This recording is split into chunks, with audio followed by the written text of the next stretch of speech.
Hi welcome to PN movie explanation. आज हम the last house on the left movie explain करने जा रहे हैं। मुझे आशा है कि आप वीडियो का आनंद लेंगे। फिल्म रात में जंगल के बीच में शुरू होती है। पुलिसमैन मॉर्टन और जाइल्स जॉन क्रुग नाम के खतरनाक अपराधी को जेल ले जाते हैं। क्रुग ने उसे रुकने के लिए कहा ताकि वह पेशाब कर सके, लेकिन उन्होंने मना कर दिया। अचानक कार एक ट्रेन क्रॉसिंग पर रुकती है। अचानक ट्रक कार को टक्कर मार देता है। दो नकाबपोश युवक ट्रक से उतरकर कार की ओर बढ़ते हैं। ये लोग क्रुक के छोटे भाई फ्रांसिस और क्रुक की प्रेमिका सैंडी हैं। जाइल्स अभी भी जीवित थे, जो बहुत खूनी थे, इसलिए सैंडी ने उनके सिर में गोली मार दी। फिर उसने क्रुक को छुड़ा लिया और उसे चूमा। क्रुक ने फ्रांसिस से अपने बेटे के बारे में पूछा और उन्होंने कहा कि वह ठीक है। मॉर्टन अभी भी जीवित है, भले ही वह गंभीर रूप से घायल हो गया है। क्रुक ने उसे एक बेल्ट के साथ गले लगाया और हर कोई सोचता है कि मॉर्टन मरते हुए क्या सोचता है।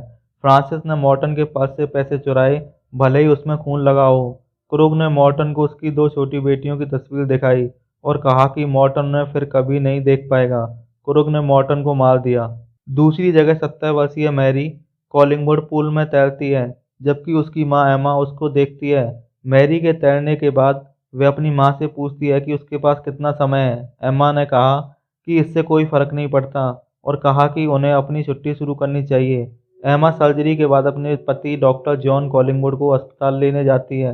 कॉलिंगवुड अपने घर पर गर्मी की छुट्टियां बिताने के लिए जंगल की यात्रा करते हैं। मैरी, जो गाड़ी चला रही थी, सड़क से दूर एक मोड़ आया जिस पर लिखा था सड़क झील में समाप्त होती है। वह बाईं ओर मुड़ी और बोली कि चिन्ह कितना अजीब है। वो घर पहुंच जाते हैं और अनपैकिंग करने लगते हैं। मैरी ने गेस्ट हाउस में रहने का फैसला किया, जो घर से थोड़ी दूर है। मैरी का बेन नाम का एक बड़ा भाई था जिसकी पिछले साल मृत्यु हो गई थी। यह स्पष्ट है कि उनके माता पिता अभी तक उसकी मृत्यु से उबरे नहीं हैं। मैरी बोट हाउस में गई और तुरंत झील में स्नान किया। फिर वह कपड़े बदलने गई और बेन ने उसे जो हार दिया था उसे पहन लिया। एम्मा के भाई, जो हाल ही में घर पर रहे, ने कृतज्ञता के प्रतीक के रूप में एम्मा और जॉन को शराब की बोतल छोड़ दी थी।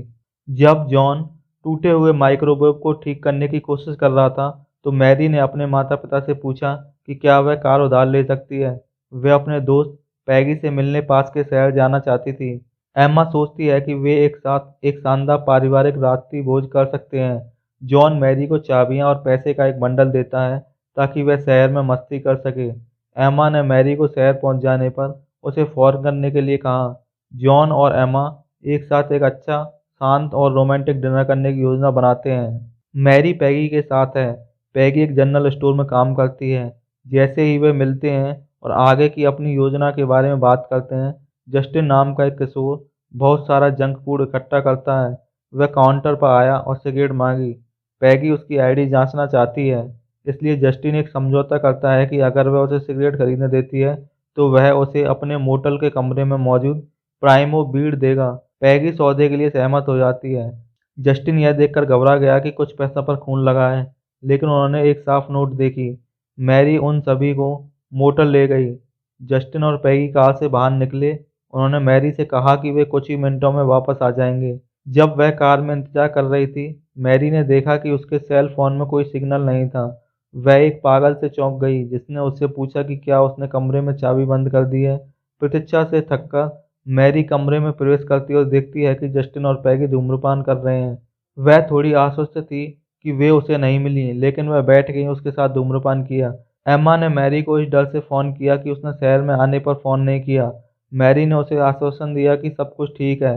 जैसे ही कॉल शुरू हुई, एम्मा ने मैरी को चेतावनी दी कि एक तूफान आ रहा है।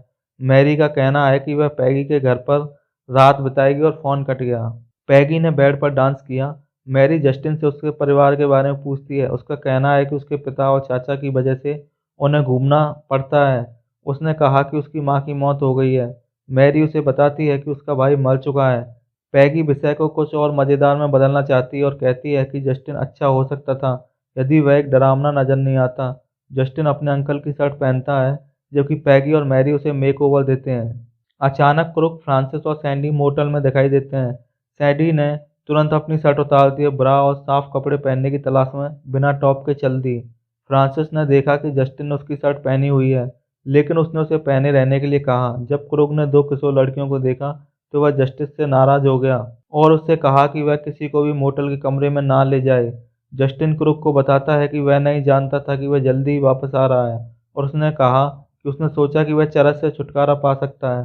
क्रुक चाहता है कि जस्टिन अपनी ज़रूरतों के बारे में सोचना बंद कर दे और उसके पेट में लात मार देता है। वह जस्टिन पर एक अखबार फेंकता है और उसे दिखाता है कि उसके बारे में पहले से ही अखबारों में है। पुलिस की गाड़ी में कैमरे से क्रुक और सैंडी की तस्वीरें हैं। क्रुक ने लड़कियों की ओर देखा और पूछा कि उसके साथ क्या करना है। मैरी और पैगी ने कुछ ना कहने का वादा किया। फ्रांसिस ने पैगी को पीछे से पकड़ लिया और चाकू निकाल लिया। मैरी सैडी को अपनी कार की चाबी देती है, उम्मीद करती है कि वह उसे चोट नहीं पहुंचाएगा। क्रुक माफ़ी मांगता है, लेकिन वह उन्हें छोड़ने का जोखिम नहीं उठाता। पैगी फ्रांसिस से मुक्त हुई और बाथरूम में चली गई। उसने अपने फ़ोन का उपयोग करने की कोशिश की, लेकिन कोई सिग्नल नहीं था। वह खिड़की पर जाती है, जहां उसे पार्किंग में पुलिस की गाड़ी दिखाई देती है। उसने उनका ध्यान आकर्षित करने की कोशिश की, लेकिन उन्होंने उसे नहीं देखा। फ्रांसिस दरवाज़ा तोड़ता है और पैगी को खिड़की से नीचे फेंक देता है।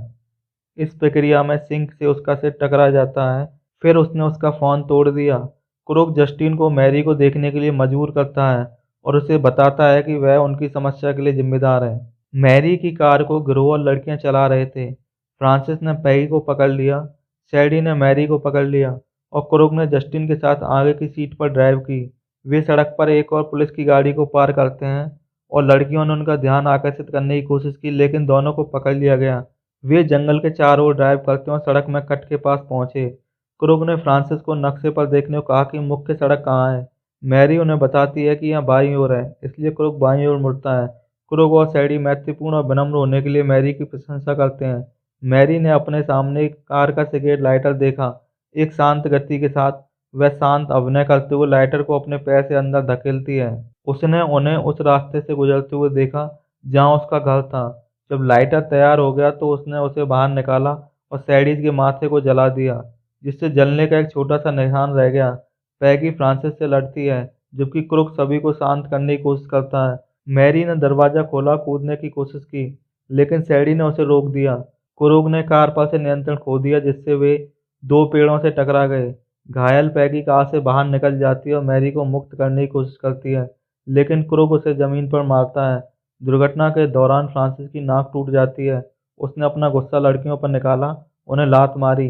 सैडी इस बात से नाराज थी कि वह जीवन भर बदसूरत दिखने वाली है। उसने मैरी को थप्पड़ मार दिया। मैरी जस्टिस की मदद लेने की कोशिश करती है, लेकिन वह केवल असहाय दिखता है, कुछ भी करने से बहुत डरता है। पैगी और मैरी फिर से जंगल की ओर भागने की कोशिश करते हैं। इससे पहले कि वह दूर दौड़ पाती, क्रुक मैरी को पकड़ लेता है।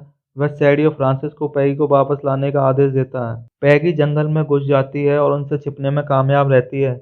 आखिरकार वह निर्माण स्थल पर पहुंची और मदद के लिए पुकारती है। मशीनों के तेज चलने के कारण वे उसकी आवाज़ नहीं सुन सके। उसने करीब आने की कोशिश की, लेकिन सैडी ने उसे पकड़ लिया। पैगी ने सैडी को लात मारी और फिर से दौड़ने की कोशिश की, लेकिन फ्रांसिस ने उसे पकड़ लिया। वह अपनी बंदूक निकाल लेता है, उसे मारने के लिए तैयार है, लेकिन सैडी का कहना है कि क्रुक उसे जीवित वापस चाहता है। सैडी ने पैगी की शर्ट फाड़ दी और पैगी के हाथों को बांधने के लिए इसका इस्तेमाल किया। वे क्रुक, जस्टिन और मैरी के पास लौटते हैं। क्रुक का कहना है कि जस्टिन के लिए एक पुरुष बनने का समय आ गया है और उससे पूछता है कि उसे कौन सी लड़की चाहिए। जस्टिन मना कर देता है, इसलिए क्रुक उसे पकड़ लेता है और उसे मैरी को छूने के लिए मजबूर करता है। पैगी ने क्रुक को दयनीय कहा, जिसने उन्हें चौंका दिया और वह पैगी के पास गया। उसने उसे उठा लिया और उसके पेट में चाकू से वार कर दिया। फ्रांसिस ने उसे पीछे से पकड़ लिया और पीठ में छुरा घोंपा। क्रुक पैगी के पेट में फिर से वार करता है। वह मैरी को पैगी को पकड़ने देता है, जिससे सांस लेने में परेशानी हो रही है। क्रुक चाहता है कि मैरी पैगी से झूठ बोले और उसे बताए कि सब कुछ ठीक हो जाएगा। मैरी ने मना कर दिया। क्रुक ने मैरी को जमीन पर पटक दिया। सैडी ने मैरी के शॉर्ट्स को उतार दिया। क्रुक ने मैरी की पैंटी उतार दी और उसके साथ बलात्कार किया। मैरी दर्द से करा उठी और उसने देखा कि पैरी मर चुकी है। वह जस्टिन से उसकी मदद करने के लिए कहती है, लेकिन वह नहीं करता।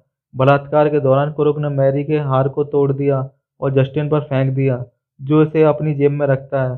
क्रुक के खत्म होने के बाद मैरी ने अपनी पैंटी वापस पहन ली। कुछ लोगों ने कुछ समय के लिए अपने किए पर पछतावा भी किया। क्रुक जस्टिन को बताता है कि वह वास्तव में मैरी को याद करता है, जो कहती है कि उसे तैरना है। मैरी ने पत्थर पकड़ा, क्रुक के सिर पर मारा और भाग गई। क्रुक ने उसे गोली मारने की कोशिश की, लेकिन चूक गया। मैरी झील पर गई और तैरकर चली गई। क्रुग ने उसे गोली मारना जारी रखा लेकिन नाकामयाब रहता है। क्रुग अंततः मैरी को पीठ में गोली मार देता है जिससे वह झील में रुक जाती है और वह पानी के भीतर डूब जाती है। तूफान आया और ग्रो चला गया। क्रुग जस्टिन को उसके साथ चलने के लिए मजबूर करता है। जैसे ही वे जंगल से गुजरे वे चारों कॉलिंगवुड की ओर जाने वाली सड़क पर आ गए। एम्मा और जॉन ने खाना खत्म ही किया था कि सामने वाले दरवाजे पर दस्तक हुई। वे दरवाजे खोलते हैं और क्रुग जस्टिन, फ्रांसिस और सैडी को बारिश में भीगते हुए पाते हैं। क्रुग ने एक परिवार होने का दावा किया और कहा कि उसकी कार खराब हो गई है और कॉलिंगवुड से मदद मांगी। उन्होंने अंदर उनका स्वागत किया और जॉन ने फ्रांसिस की नाक को वापस आकार में ले लिया। एम्मा सबके लिए कॉफ़ी और जस्टिन के लिए हॉट चॉकलेट बनाती है। क्रुग ने कहा कि कार की दुर्घटना के बावजूद वे भाग्यशाली थे कि उनके घर पहुंच गए। क्रुग ने पूछा कि क्या वे उन्हें शहर ले जा सकते हैं, लेकिन कॉलिंगवुड ने कहा कि उनकी कार बेटी के पास है। क्रुग उसे ट्रेलर या टैक्सी बुलाने के लिए अपने फ़ोन का उपयोग करने के लिए कहता है, लेकिन जॉन को संदेह है कि तूफान के दौरान कोई भी उनके लिए आने वाला है।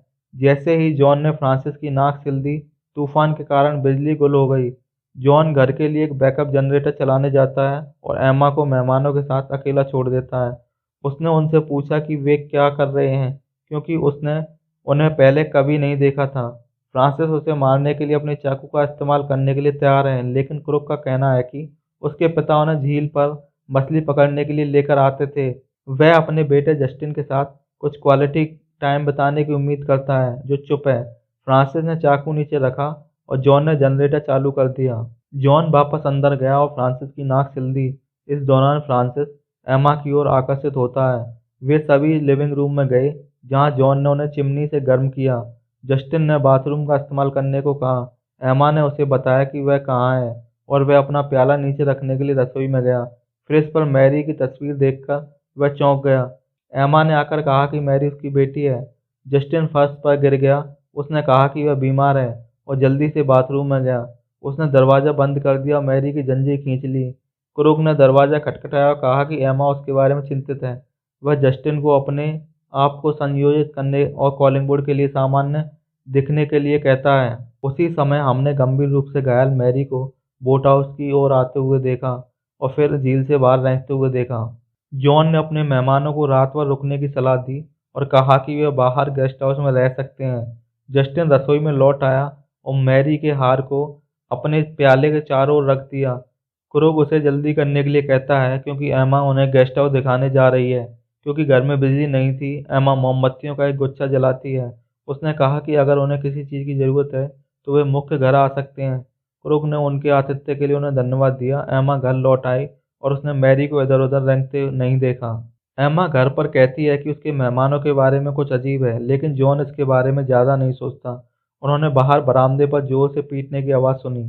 रॉकिंग चेयर की आवाज़ सुनने के लिए जॉन और एम्मा बाहर गए, तब वे मैरी को वहां देखकर चौंक गए। जॉन ने देखा कि उसे गोली मारी गई है, इसलिए वह उसे बैठक में ले आया।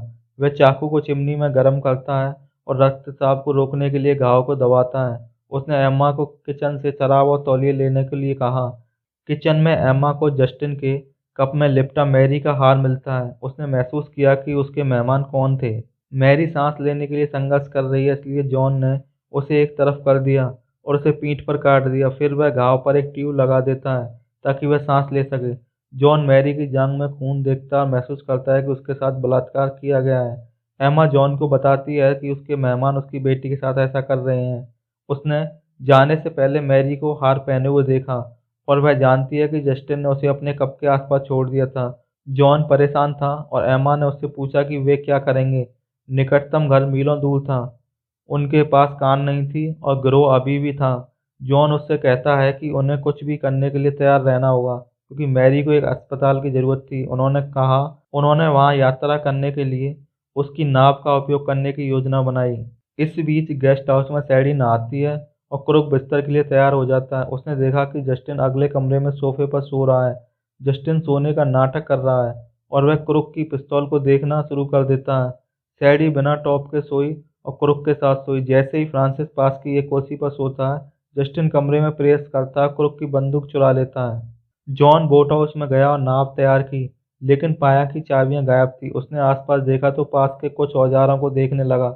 उसने मेहमानों को मारने के लिए हथौड़े को हथियार के रूप में लिया। एमा ने कुछ रसोई के चाकू देखे और फ्रांसिस अचानक प्रकट हो गया।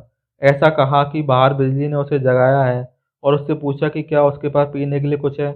उसे फ्रिज पर मैरी की तस्वीर देखने से रोकने के लिए एमा उसके साथ फ्लर्ट करती है और कहती है कि जॉन ऊपर से बेहोश हो गया है।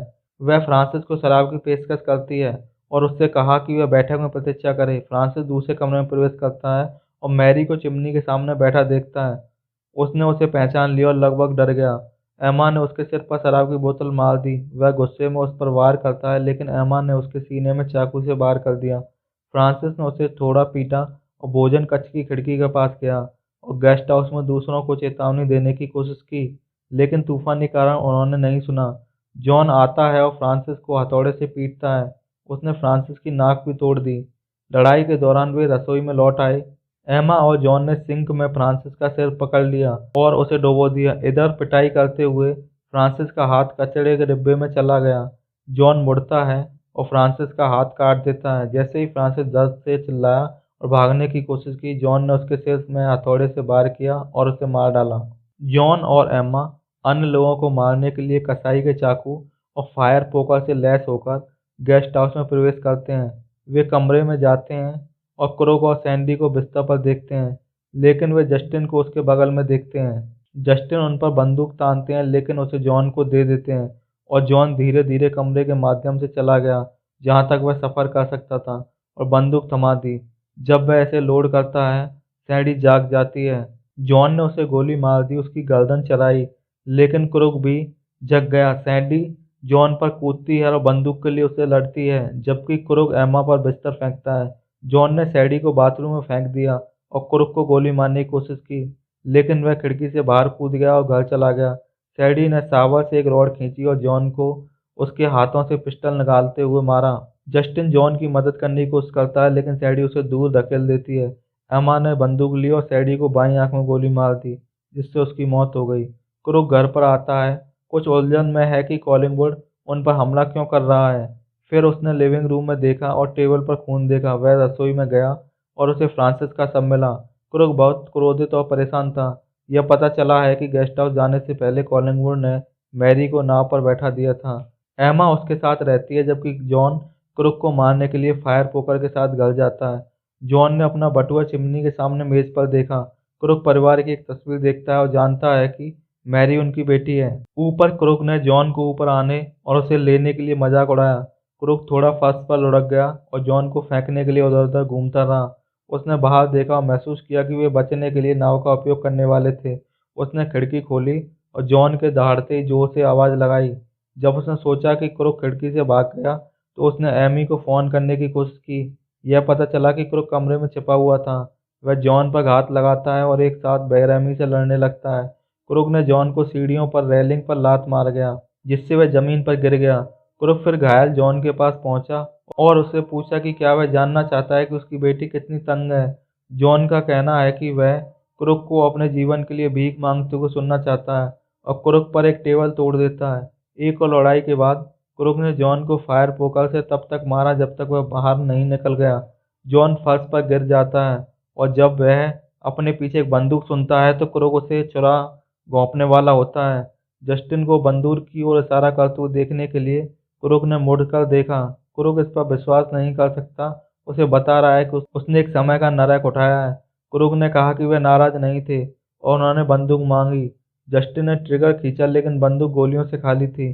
गुस्से में आकर क्रुक ने जस्टिन के पेट में पोकर की आग से वार कर दिया। एम्मा अग्निशामक यंत्र के साथ लौटी और क्रुक को मार दी। उसने उसे नली से स्प्रे किया और जॉन ने उसे एक उग्र पोकर से मारा। एम्मा फिर क्रुक को आग बुझाने वाले यंत्र से सिर में मारकर जमीन पर गिरा देती है। बाहर तूफान शांत हो जाता है। जॉन, एम्मा, मैरी और जस्टिन सभी नाव में बैठते हैं, झील के नीचे ड्राइव करते हैं। थोड़ी देर बाद क्रुक अकेला उठता है और जॉन को उसके ऊपर खड़ा पाता है। क्रुक ने कहा कि वह हिल नहीं सकता। जॉन ने कहा कि उसके पास उसे पकड़ने के लिए कोई रस्सी या टेप नहीं है, इसलिए उसने उसके गर्दन को पंगु बनाने के लिए उसके पूरे शरीर को घायल कर दिया। क्रुक ने असहाय होकर उससे पूछा कि वह क्या कर रहा है। जॉन ने क्रुक का सिर टूटे हुए माइक्रोवेव में चिपका दिया और उसे चालू कर दिया। फिल्म का अंत माइक्रोवेव में क्रुक के सिर के एक विस्फोट के साथ हुआ। इस प्रकार की फिल्मों के बारे में अधिक स्पष्टीकरण देखने के लिए अपनी स्क्रीन पर वीडियो पर क्लिक करें और मुझे यह बताना ना भूलें कि आपको आज का वीडियो कैसा लगा। नीचे कमेंट में कृपया वीडियो को लाइक करें और मेरे चैनल को सब्सक्राइब करें।